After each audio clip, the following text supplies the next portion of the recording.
हरी विठ्ठल श्री ज्ञानदेव तुकाराम पंढरीनाथ महाराज की जय। आशिया खंडातील सर्वात मोठा वारकऱ्यांचा महाकुंभ या निमित्ताने या ठिकाणी आयोजित केला आहे। मी सर्वांनाच साष्टांग दंडवत आणि जय हरी करतो। जय हरी। सद्गुरु गंगागिरीजी महाराज, ब्रह्मलीन नारायणगिरी महाराज यांच्या आशीर्वादानं व सरला बेटाचे महंत हरिभक्तपरायण रामगिरीजी महाराज यांच्या नेतृत्वात संपन्न होणाऱ्या 177व्या अखंड हरिनाम सप्ताहाच्या निमित्तानं मी सगळ्या भक्तांचं मनापासून स्वागत करतो। आणि आजच्या या अखंड हरिनाम सप्त्याला उपस्थित ज्यांचं खऱ्या अर्थाने प्रवचन मार्गदर्शन आपण किती दिवसापासून आहे? 7वा दिवस आहे। उद्या काला आहे, काल्याचं कीर्तन। आणि म्हणून आदरणीय परमपूज्य रामगिरी महाराज यांचं देखील मी मनापासून स्वागत करतो, त्यांना मनापासून धन्यवाद देतो। इथं सर्वच उपस्थित आहेत। राजाभाऊ वाजे आहेत, हेमंत गोडसे आहेत, डॉक्टर सुजय विखे आहेत, आमदार आपले स्थानिक माणिकराव कोकाटे आहेत, रमेश बोरनारे, किशोर दराडे, काशीनाथ मेंगाळ, पांडुरंग धांगड, विजय करंजकर, मसरू महाराज, अक्षय महाराज भोसले, कलेक्टर, एसपी, सर्व मान्यवर आणि अध्यक्ष आपले शिवाजीराव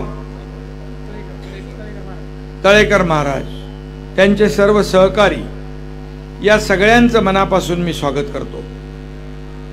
खरं म्हणजे नाशिकच्या या पुण्यभूमीत अखंड हरिनामाचं जे काय वातावरण निर्माण झालंय आणि दर दिवशी लाखो भाविक इथे येतात। किती लोकांनी हजेरी लावली असेल आतापर्यंत? 20 लाख, 40 लाख। आता लाख म्हणजे बघा, आता आम्हाला सभा घ्यायची असेल, माणिकराव कोकाटे कुठे गेले? काय काय करावं लागतं नाही का? पण आता इथं बिन बोलवता लोक आपल्या खर्चाने अखंड हरिनाम सप्ताहाला येतात। हे सगळ्यात दिव्य आणि वेगळं आगळं वेगळं आहे आणि अद्भुत सगळं आहे। खरं म्हणजे हा वारकरी संप्रदाय या महाराष्ट्रामध्ये मी पाहतो, आपण सगळे पाहतो, आषाढीला, कार्तिकीला आणि दर महिन्याच्या एकादशीला। यावर्षी आषाढीला गेल्या वर्षापेक्षा दुप्पट लोक होते, काहीतरी 15 लाख लोक गेल्या वर्षी होते, या वर्षी 25 लाख लोक होते वारकरी। आणि ही ताकद जी आहे वारकरी संप्रदायाची या महाराष्ट्रामध्ये, आपल्या कीर्तनाच्या माध्यमातून, प्रवचनाच्या माध्यमातून गावागावात आणि तालुक्यामध्ये सगळीकडे समाज प्रबोधनाचं काम करत असते। खरं म्हणजे अनेक लोक, अतिशय अनेक लोकांची कुटुंब जी आहेत दुःखातून सावरलेली आपण पाहतो, यांना दिशा देण्याचं काम रामगिरी महाराजांसारखे संत करत असतात। आणि म्हणून या जागेवर देवाचा वास आहे, देवाचा आशीर्वाद आहे, पांडुरंगाचा आशीर्वाद आहे, म्हणून तर एवढ्या उन्हामध्ये तुम्ही इकडे बसलेला आहात। आणि कडाक्याचं ऊन आहे, वरती काही नाही. खरं म्हणजे आमच्यावर मंडप आहे, तुमच्यावर मंडप नाही, तरी सुद्धा तिकडे म्हणजे दुपारी तर ह्याच्यापेक्षा किती गर्दी होती, 4 पट गर्दी होती. आणि म्हणून इथं भक्तीचा भाव आहे आणि अखंड नामस्मरणाने वातावरणात देखील प्रसन्नता आहे. आणि म्हणूनच उन्हा तानाची, पावसाची, वाऱ्याची कोणी पर्वा न करता अशा प्रकारच्या संतांच्या प्रवचनाला, कीर्तनाला लोक आवर्जून हजर राहतात. मला आठवतंय आमचे धर्मवीर आनंद दिघे साहेब अखंड हरिनाम सप्ताह कधी चुकवत नव्हते. आम्ही त्यांच्या सोबत जायचो आणि ते म्हणायचे, माणसाच्या आयुष्यामध्ये हे सगळं नुसतं आपलं धावपळच असते, धकाधकीच्या आयुष्यामध्ये अखंड हरिनाम सप्ताहाच्या माध्यमातून थोडा काळ होईना माणूस पांडुरंगाच्या नामस्मरणात विलीन तल्लीन होतो. आणि म्हणून इथं गेलं पाहिजे. आणि म्हणून आपल्या सगळ्यांना माहीत आहे, सर्व वारकरी बंधू, भक्तगण आणि भक्तिपंथावर चालत असलेले सर्व टाळकरी, माळकरी या सगळ्यांना मी वंदन करतो. आणि त्याचबरोबर ही महाराष्ट्र ही संतांची भूमी आहे. विठुरायाचं नमन करणाऱ्या भक्तामध्ये साक्षात विठ्ठलाचा अंश येतो असे आपले संत सांगून गेलेत. त्यामुळे अखंड हरिनाम सप्त्यामध्ये सहभागी झालेले आपण सर्व माझ्यासाठी साक्षात विठ्ठल स्वरूप आहात. आणि म्हणून मी आपलं दर्शन घ्यायला आलोय. नामदेव कीर्तन करी, पुढे नाचे पांडुरंग, जनी मने बोला ज्ञानदेवा अभंग. आणि असं संत जनाबाई समस्त वारकरी बांधवांना सांगून गेल्यात. खरं म्हणजे आज सोन्याचा दिवस आहे. दृष्टी देखीले संतास, अवघा निरसला शिन, देखता संत चरण, आजी दिवाळी दसरा, सेना म्हणे आले घरा. ही आपली परंपरा आहे. आणि म्हणूनच आज तीच भावना माझ्या भाविकांच्या मनात देखील दाटून आलेली आहे. संत सहवास आणि हरिनामाचा जप करत साऱ्या चिंता मिटतात, जगण्याची कोंडी सुटते, अनेक प्रश्न उलगडतात, अनेक प्रश्न सुटतात.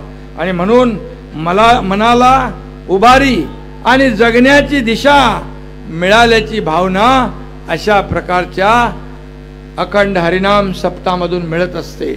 आणि म्हणूनच मी स्वतःला भाग्यवान समजतो. आज एक सर्वसामान्य शेतकरी कुटुंबातला एक मुलगा या राज्याचा मुख्यमंत्री होतो. सर्वसामान्य गोरगरीब परिवारातला एक मुख्यमंत्री होतो. मला आठवतंय पंढरपूरला माझी आजी होती त्यावेळेस.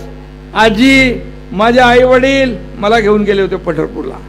ती आठवण मला आली. दरवेळेला येते जेव्हा मी पंढरपूरला जातो. यावेळेस देखील महाराज, यावेळेस पण जेव्हा आषाढी आली 8 दिवस आधी मी गेलो. तिथली सगळी व्यवस्था पाहिली. कारण हे पांडुरंगाचे वारकरी यांची कुठेही गैरसोय होऊ नये, त्यांना त्रास होऊ नये, त्यांना सगळ्या सोयी सुविधा मिळाव्या, तिथं स्वच्छता असावी, पिण्याचं पाणी असावं, सगळ्या सुविधा असाव्यात. हे कुणाचं काम आहे? मुख्यमंत्री म्हणून नाही, त्या पांडुरंगाचं एक वारकरी म्हणून हे माझी जबाबदारी आहे. आणि म्हणून यावेळेस देखील अनेक लोक पंढरपूरला गेले असतील आषाढी वारीला आणि आपल्याला चांगला अनुभव आला असेल. दर वर्षा गणिक या ठिकाणी त्या आषाढी आणि कार्तिकीला जेवढ्या सोयी सुविधा आपल्याला देता येतील त्या दिल्या पाहिजे. आणि म्हणूनच आज मी एवढंच सांगतो की खऱ्या अर्थाने हे श्री क्षेत्र गोदावरी धाम श्री महंत गंगागिरीजी महाराजांनी वारकरी संप्रदाय वाढीसाठी 177 वर्षापूर्वी अखंड हरिनाम सप्ताहाला सुरुवात केली. आणि आज त्या खऱ्या अर्थाने आज आपण इथं पाहतोय गेल्या 177 वर्षापासून श्री क्षेत्र सरला बेटच्या महंतांनी अखंड हरिनामा सप्त्याची ही परंपरा अविरत कायम ठेवलेली आहे. आणि म्हणून मी आपले महंत या ठिकाणी गंगागिरी महाराजांचे खऱ्या अर्थाने त्यांचं काम पुढे नेणारे रामगिरी महाराज यांचं मनापासून पुन्हा एकदा खूप खूप अभिनंदन करतो. आणि मगाशी काय गिनीज बुक ऑफ वर्ल्ड रेकॉर्डची नोंद पण घेतली. खरं तर विठ्ठलाची भक्तीची हरिनामाची परंपरा एवढी समृद्ध आहे की कुठलाही विक्रम त्यापुढे खुजाच आहे, छोटा आहे. आणि म्हणून आपल्या सप्ताची दखल घेतल्याने या गिनीज बुकाचंच वजन आणि उंची वाढलेली आहे. आणि म्हणून महाराष्ट्रात अखंड हरिनाम सप्ताहे पंढरपूर, आळंदी, देऊ सारख्या ठिकाणी आणि राज्यभर आयोजित केले जातात. अतिशय सुंदर असं भक्तिमय वातावरण असतं. पहाटे काकड आरती होते, तुकाराम गाथा, ज्ञानेश्वरी यांचं पारायण होतं. आणि आपण पाहतो की एक सगळीकडे भजन, प्रवचन, हरिपाठ अशी सगळी वातावरण निर्मिती होते.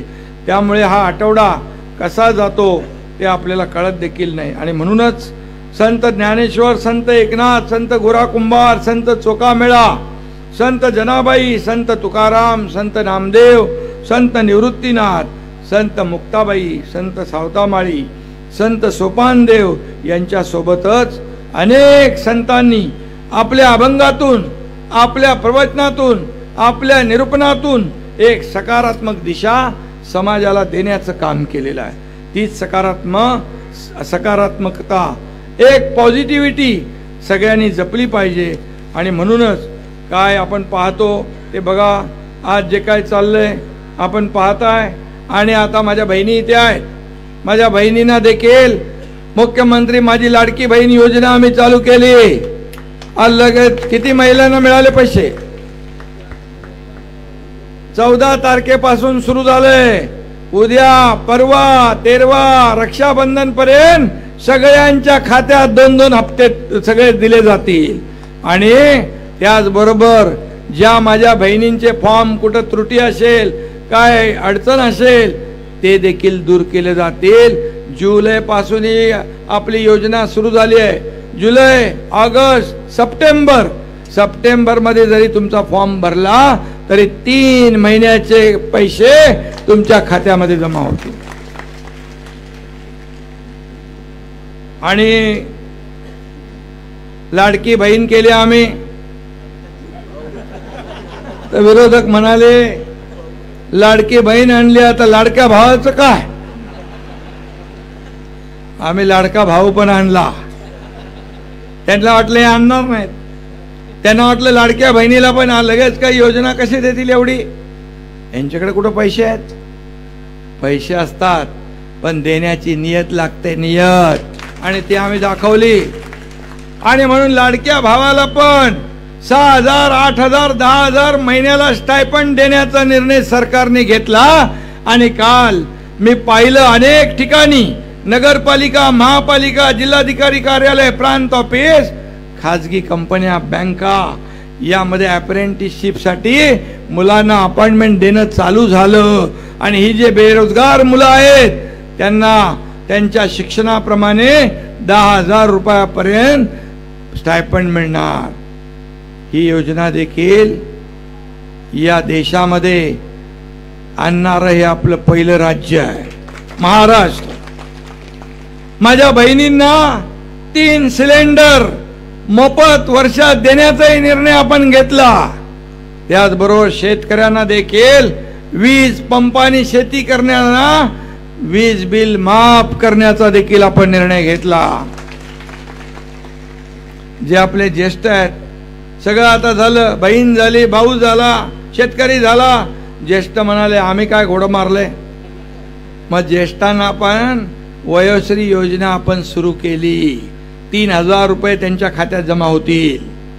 आणि लोकांना म्हणाले आम्हाला पंढरपूरला जायचंय, आम्हाला शिर्डीला जायचंय, आम्हाला अष्टविनायक करायचंय, आमच्याकडे पैसे नसतात. मग आपण मुख्यमंत्री तीर्थदर्शन योजना पण सुरू केली आणि त्याचा पण नोंदणी सुरू झालेली आहे. अशा अनेक योजना आपण सुरू केल्या. लेक लाडकी लखपती योजना सुरू केली. आणि त्याचबरोबर मी आपल्याला नारायणगिरी महाराजांना सांगतो, रामगिरी महाराजांना, की एक मुलगी उच्च शिक्षण घेत होती, तिला डॉक्टर व्हायचं होतं, तिने आत्महत्या केली. कारण 50% फी आपण भरत होतो आणि 50% फी पालक भरत होते, पण 50% फी पालकांना भरता आली नाही, म्हणून त्या मुलीने आपल्या पालकांना चिंता नको, भार नको म्हणून आत्महत्या केली. रामगिरी महाराज, मी आपल्याला सांगतो, रात्री 12:30 वाजता मला कळलं. मी जवळपास 1 वाजता आमचे मंत्री चंद्रकांत दादा पाटील उच्च तंत्र शिक्षण मंत्र्यांना फोन केला. आपल्या सरकारमध्ये अशी घटना होता कामा नये. आपण म्हणतोय सर्वसामान्यांचं सरकार आहे, आणि या सर्वसामान्यांच्या सरकारमध्ये अशा प्रकारची घटना घडता कामा नये. त्याच दिवशी आम्ही ठरवलं, जेवढ्या मुलींना उच्च शिक्षण घ्यायचं आहे त्याची 100% फी सरकार भरणार.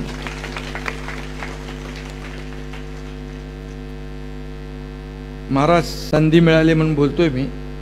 तुम्ही म्हणाले एकनाथ महाराजचं प्रवचन चालू झालं का? हे लोकांसाठी करतोय, हे आम्ही सर्वसामान्य लोकांना न्याय देण्याचं काम करतोय, पण हे लोकांना बघवत नाही.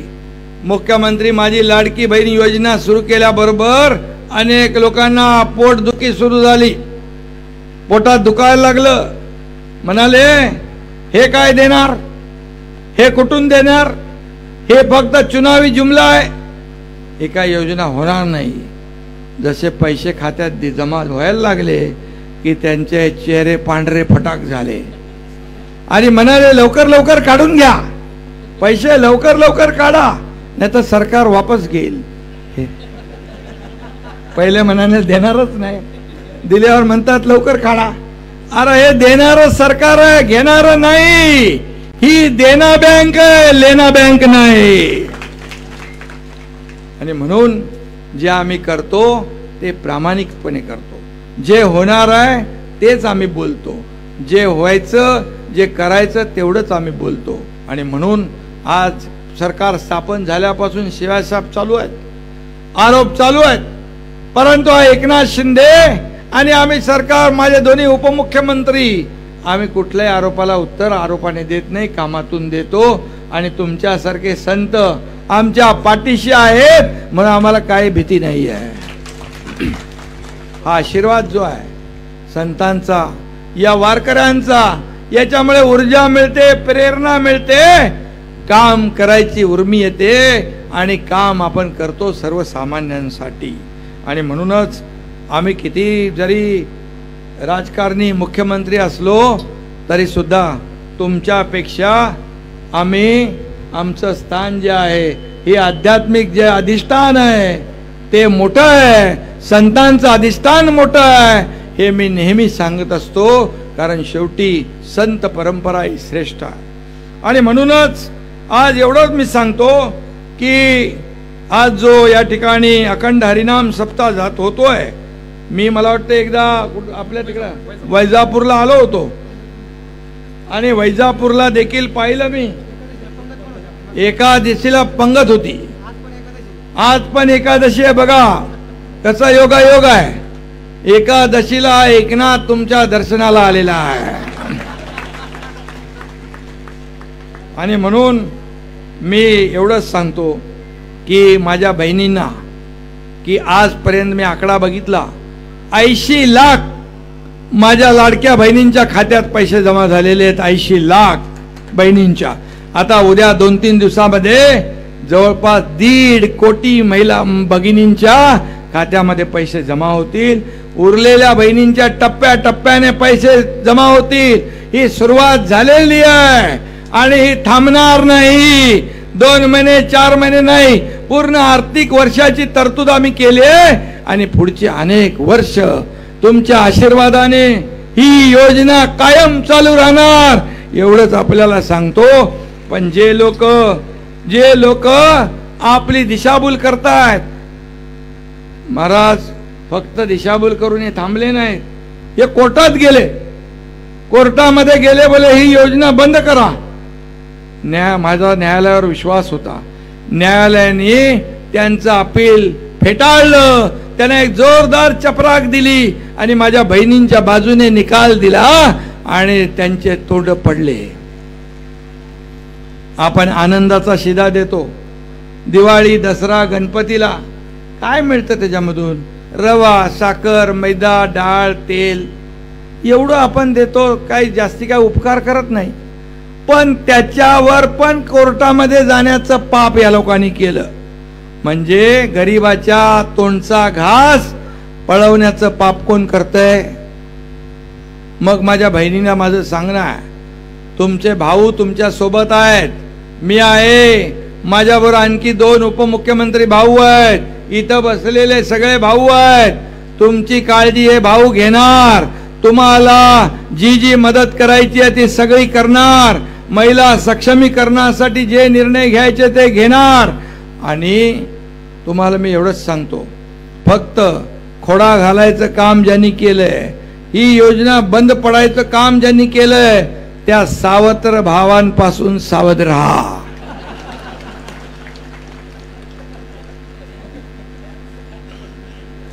बरोबर आहे ना? तुम्ही सख्खे भाऊ आहे सगळे. तुम्ही सगळे सख्खे भाऊ आहेत आपण. आणि म्हणून आम्ही दिलेला शब्द पाळणारे आहोत. आणि म्हणूनच जे जे आम्ही बोललो ते ते केलेलं आहे. गरिबीची जाण आहे आम्हाला. सर्वसामान्य गरिबीतून आम्ही आलेलो आहे. आणि म्हणून जे करोडोमध्ये लोळले खेळले सोन्याचा चमचा घेऊन जन्माला आले त्यांना गरिबीची कणव काय माहित असणार? गरिबाचे दुःख वेदना काय कळणार? ते मस्करी करतात, टिंगल करतात. अरे 1,500 रुपये काय भीक देता? 1,500 रुपये काय लाच देता? 1,500 रुपयांनी काय खरेदी करता? अरे तुम्हाला 1,500चं मोल नाही, पण माझ्या सर्वसामान्य गरीब महिलांना त्याचं मोल आहे. आणि म्हणून तुम्हाला लाज वाटली पाहिजे असे शब्द काढताना. आणि म्हणून राजकारणाच्या जागेवर करा. खूप संधी आहे. परंतु ज्या बहिणींना आम्ही हा आधार द्यायचा निर्णय घेतलाय त्याच्या आडवे आलात तर मग त्या माझ्या बहिणीच तुम्हाला बरोबर योग्य ते उत्तर देतील. आणि माझ्या बहिणींच्या पाठीशी संत रामगिरी महाराज पण आहेत, भावांच्या पण आहेत आणि माझ्या पण आहेत. त्यामुळे मी आपल्याला खूप खूप धन्यवाद देतो. मगाशी आपल्या बोरणारे साहेबांनी पण मला चिठ्ठी दिली. माणिकरावांनी पण आपल्या भाषणात सांगितलं आपल्या बेटासाठी जे जे काय मागच्या वेळेस पण आपण काहीतरी रस्त्याला पैसे दिलेले पर्यटनात. 10 कोटी आणि 7 कोटी आणखी किती पाहिजेत?